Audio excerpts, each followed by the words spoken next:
मंत्री माननीय निर्मला सीतारमण जी, माननीय श्रीमान धर्मेंद्र जी प्रधान, श्रीमान संतोष जी तनेजा, श्रीमान अनिल जी जोशी, श्रीमान अशोक जी प्रधान और सारे संकल्प में बहुत वर्षों से पढ़ा रहे श्रीमान प्रसन्न कुमार जी और इस सभागृह में उपस्थित हमारे प्रिय बंधुओं, बच्चों जिनका सिलेक्शन हुआ और साथ साथ उनके परम आदरणीय अभिभावकगण। संकल्प एक लंबी यात्रा के साथ आज यहाँ पर उपस्थित है। हर वर्ष कुछ नया वेश विकसित करते हैं और इन चयन परीक्षाओं की तैयारी कितना प्रेम से, मन से, चिंता के साथ करते हैं। ऐसा बहुत सारे अनुभव आपने सुने, बाद में भी सुनेंगे। सबको अवसर नहीं मिलता है सुनाने का, लेकिन सबके मन में और ध्यान में है। भारत की जो प्रशासनिक सेवाएं हैं, ये सारे देश को चलाने का जो इंजन होता है ना, ऐसा है। सरकार हम ऐसा मान सकते हैं कि स्टीयरिंग की तरह है। देश किस दिशा में चलेगा ये तो सरकार तय करेगी, लेकिन चलेगा किस गति से, चलेगा कैसे, ये तो वो इंजन है, वो तय करता है। तो सारी प्रशासनिक सेवाएं, ये सरकार के जो नीतियां हैं, उनकी जो योजनाएं हैं, उनको कैसे सुंदर ढंग से क्रियान्वित किया जाए, उन सबका जो एग्जीक्यूशन है वो जिन सर्विसेज के हाथ में है वो आपके हाथ में है। ये बड़ा महत्वपूर्ण पक्ष है। और जो स्वतंत्रता का आज 75वां वर्ष हम लोग पूरा किए हैं, अब देश एक नए मोड में है। हमको बार बार ये भी ध्यान में रखना है कि एक लंबी पराधीनता के बाद स्वतंत्र हुआ देश अपनी बहुत सारी समस्याओं को लेकर के आगे बढ़ रहा है। देश में जनसंख्या की समस्या थी, देश में खाद्यान्न की समस्या थी, अच्छी टेक्निकल, मेडिकल, एजुकेशन की समस्या थी, लेकिन देश ने पिछले दशकों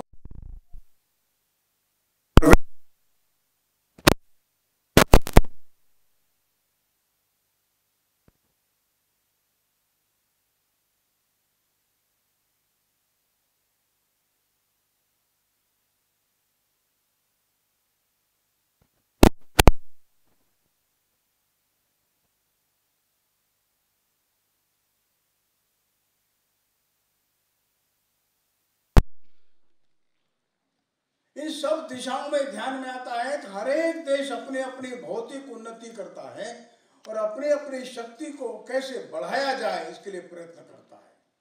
भौतिक संसाधनों को कैसे इकट्ठा किया जाए और लोगों का जो लेवल, जो है स्टैंडर्ड है लिविंग का, बढ़ा दिया जाए।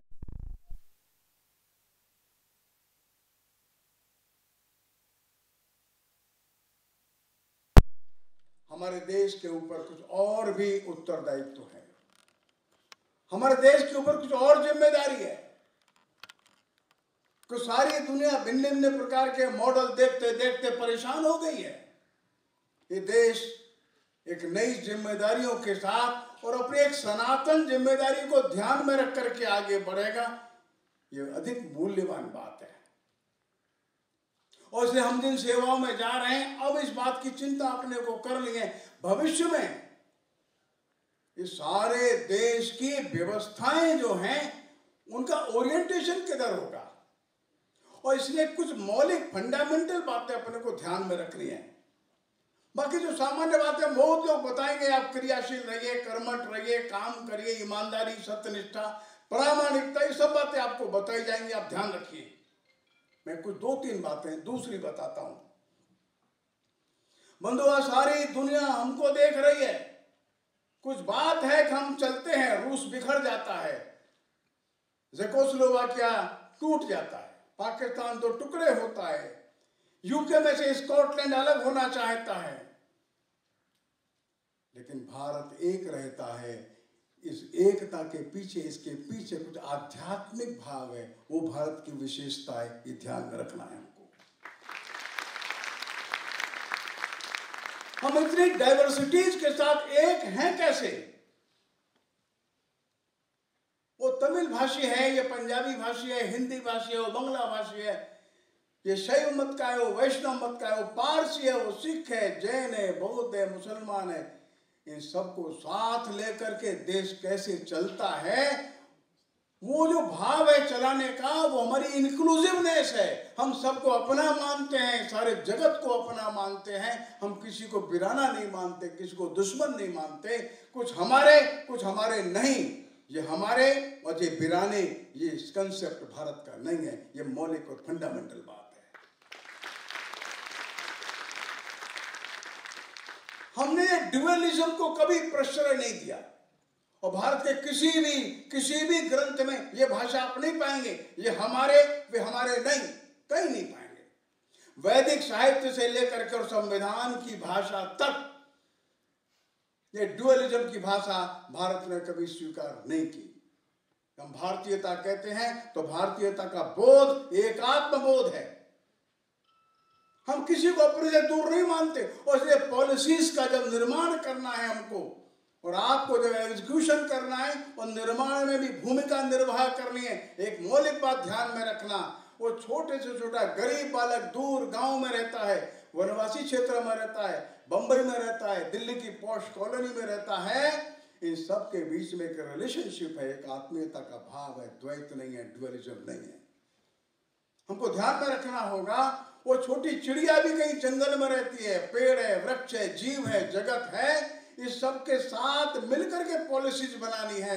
मनुष्य इस सारी नेचर का मालिक नहीं है।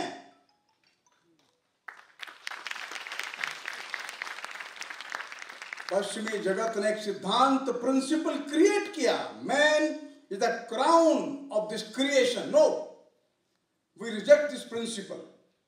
Man is not the crown of this creation. No, man is a part of this creation. जैसे ही पश्चिमी जगत ने इस सिद्धांत अप्लाई किया, मनुष्य सारी इस क्रिएशन का मालिक है, वो मालिक बन बैठा। हम नेचर के मालिक नहीं हैं, हम नेचर के भाग हैं, हम नेचर को परमात्मा मानते हैं। नेचर पवित्र है, नेचर पूज्य है, और इसलिए हमारे पेड़ भी पवित्र है, नदी भी पवित्र है, पहाड़ भी पवित्र है, ये धरती पवित्र है। सारी योजनाएं बनाते समय एक एक बात का ध्यान रखना है। गांधी जी एक बार हाथ धो रहे थे भोजन करने के उपरांत, हाथ धोते धोते थोड़ा सा गांधी जी का चेहरा दूर हट गया, एक लोटा पानी ज्यादा पड़ गया, गांधी जी दुखी हो गए, एक लोटा पानी ज्यादा लग गया। हमारे पास ताकत है एक लोटा पानी निर्माण करने की, हम नहीं निर्माण कर सकते। हमारे पास ताकत है एक वृक्ष नया पैदा करने की, हम नहीं कर सकते। हम पैदा कर नहीं सकते तो विनाश क्यों करते हैं? ये सारे क्रिएशन के साथ मनुष्य को एक आत्मीयता के साथ रहना है, ध्यान में रखना है। ये भारतीयता का भाव है, हमारी हर एक पॉलिसी के साथ ये साथ साथ चलना चाहिए। हम इसे दूर हट जाएंगे, समस्या हो जाएगी। अंग्रेजों ने बहुत कुछ अलग सिखाया था, वो आज का विषय नहीं है हमारा। और इसलिए भारत के लोग भारतीयता सीखें। द डेक्कन एजुकेशन सोसाइटी बनी थी महाराष्ट्र में, और बंगाल में नेशनल कॉलेजेस खड़े हुए थे बिपिन चंद्र पाल और रविंद्र के नेतृत्व में। काशी में 2 विश्वविद्यालय बने थे, काशी विद्यापीठ गांधी जी ने बनवाया था, और काशी हिंदू विश्वविद्यालय मालवीय जी ने बनवाया था। डीएवी श्रद्धानंद ने खड़े किए थे, एसएनडीटी खड़ा हुआ, राजस्थान में वनस्थली विद्यापीठ खड़े हुए। भारतीयता का भाव लाने के लिए ये विद्यापीठ खड़े हुए थे। हमारा भारतीयता का भाव लुप्त न हो जाए, यह हम सबको ध्यान में रखने की बात है। एक दूसरी बात, हमारे चिंतन में जो है ना, वो व्यक्ति केंद्र नहीं है, ध्यान में रखना है। सबको बड़ा अजीब सा लगेगा, पश्चिमी जगत ने व्यक्ति को केंद्र बिंदु माना, और भारत ने परिवार की इकाई को टूटने न देने का संकल्प अभी तक बना करके रखा है। कभी कभी आप देखते हैं विवाह होता है, एक लड़का और लड़की का विवाह होता है, ठीक बात है, ये सच बात है। एक बालक और एक बालिका का विवाह होता है। भारत में ऐसा नहीं होता। भारत में एक परिवार दूसरे परिवार के साथ मिलता है। ये बात अपने को ध्यान में रखनी है। क्योंकि फैमिली हमारे यूनिट है, मजबूत है वो। कभी आप शादी में खड़े हुई है ना, लड़के का विवाह एक लड़की से, बालिका से ही होता है। लड़के के परिवारीजन खड़े होते हैं, बालिका के परिवारीजन खड़े होते हैं। ये इनके चाचा हैं, ये इनके चाचा, ये इनके मामा हैं, ये इनके मामा हैं, ये बड़े भाई हैं, ये इनके बड़े भाई हैं, ये भतीजे। सब शादी को एंजॉय करते हैं। किसी के बड़े भाई की शादी है, किसी के छोटे भाई की शादी है, किसी के चाचा की शादी है, किसी का वो मामा लगता है। दो परिवारों के मिलन को विवाह कहते हैं। क्यों? परिवार हमारी यूनिट है।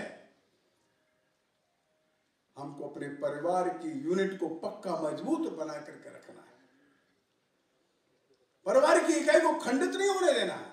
पश्चिम ने कॉन्सेप्ट रखा इंडिविजुअलिज्म का, और पश्चिम ने कॉन्सेप्ट रखा अगर इकोनॉमिक ग्रोथ करना है तो इंडिविजुअलिटी को प्रश्रय दे दो। हर एक व्यक्ति अलग अलग अलग अलग घर बनाएगा, मकान बनाएगा, कंजम्पशन ज्यादा होगा, मोर कंजम्पशन मोर इकोनॉमिक ग्रोथ। ये फंडामेंटली रॉन्ग, गलत है।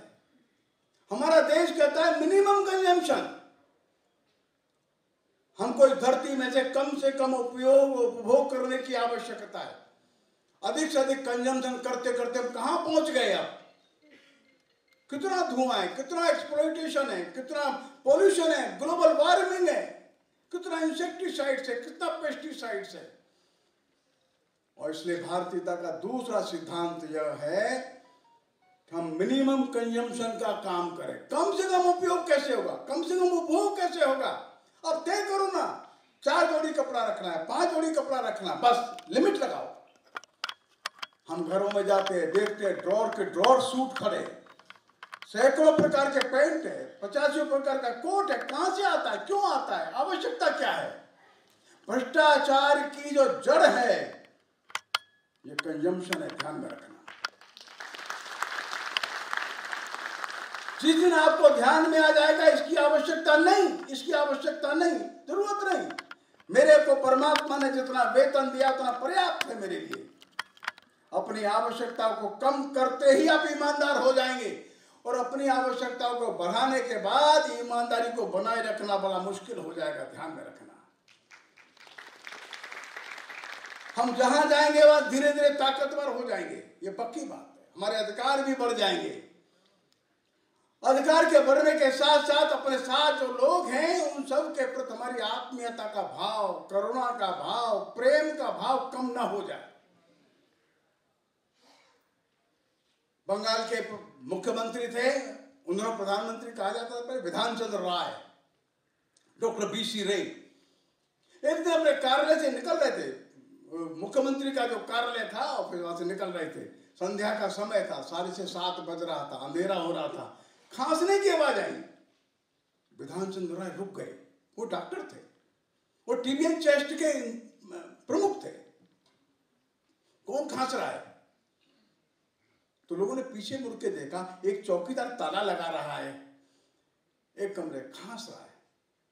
विधान चंद्र राय वहीं रुक गए, लौट के वापस उसके पास आए, उसको देखा और अपने सेक्रेटरी को कहा इसको तुरंत जाकर के टीबी के अस्पताल में एडमिट कराओ। कोई एक्सरे नहीं कराया उन्होंने।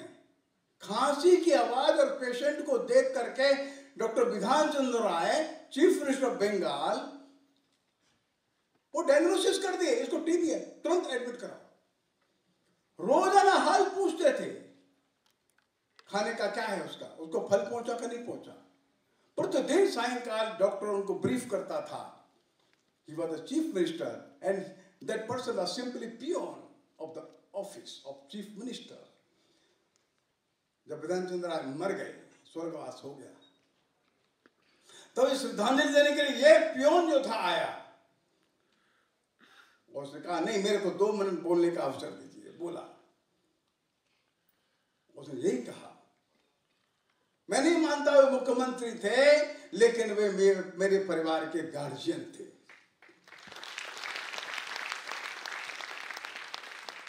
ऊंचे स्थान पर जाने के साथ हमारे मन की करुणा कम ना हो जाए, हमारे मन का स्नेह कम ना हो जाए, प्रेम कम ना हो जाए, आत्मीयता कम ना हो जाए। जिसके अंदर करुणा है, प्रेम है, आत्मीयता है, वही बड़ा है। पद से कोई बड़ा नहीं होता। ये ध्यान में रखना अपने को। और एक अंतिम बात कह के अपनी बात समाप्त कर देता हूं। भारत के किसी भी शास्त्र में हमने अधिकारों की बात कभी नहीं करी। ये मौलिक और फंडामेंटल बात मैं आपके सामने बता रहा हूं। हमारे अधिकार हमारे कर्तव्यों के अंदर ही निहित है। अधिकारों की बात आई वहां से, अधिकार लुप्त हो गए थे, अधिकार थे ही नहीं, वहां से बात आई। जो स्लेव्स थे उनके अधिकार नहीं थे, उन्होंने मांगा। लेबर ने अपने अधिकार मांगे, महिलाओं ने अपने अधिकार वहां मांगे विदेशों में। भारत में भी 1000 वर्षों में उथल पुथल में बहुत कुछ बिगड़ा है, कुछ अधिकार चाहिए, ये बात सच बात है। लेकिन मौलिक बात यह है, हमको अपने अपने कर्तव्यों के अंदर अपने अधिकारों की रक्षा करनी होती है। हम पूछें घर में मां का अधिकार क्या है, कहां कोडिफाई किया गया है? घर में पिता का अधिकार क्या है, इसका कोडिफिकेशन कहां है? कोई बेटा अपने पिता से पूछे, पिताजी मेरा इस प्रॉपर्टी में क्या अधिकार है, तो पिता आश्चर्य से लड़के को देखता है, तुम्हारा बेटा क्या अधिकार, क्या बात करते हो तुम? ये पश्चिमी जगत की आंधी है जो अधिकारों की आंधी लेकर के चल रही है। जैसे अब अधिकार की बात करेंगे तो अधिकार दिलाने वाली एजेंसी चाहिए, फिर कोर्ट कचहरी चाहिए, फिर नया संविधान चाहिए, फिर वकील चाहिए, फिर आर्गुमेंट होंगे, और वो आएगा, ये आएगा, अधिकारों का एग्जीक्यूशन। आज केवल विचार करने की बात है। अधिकारों की मांग को हम ना नहीं कहते, लेकिन कर्तव्य का तो पालन हो। हर एक को ये देख रहा है कि हमारे कर्तव्य क्या है, हमारी ड्यूटीज क्या है, और हम अपने कर्तव्यों के प्रति हम कितने ईमानदार हैं।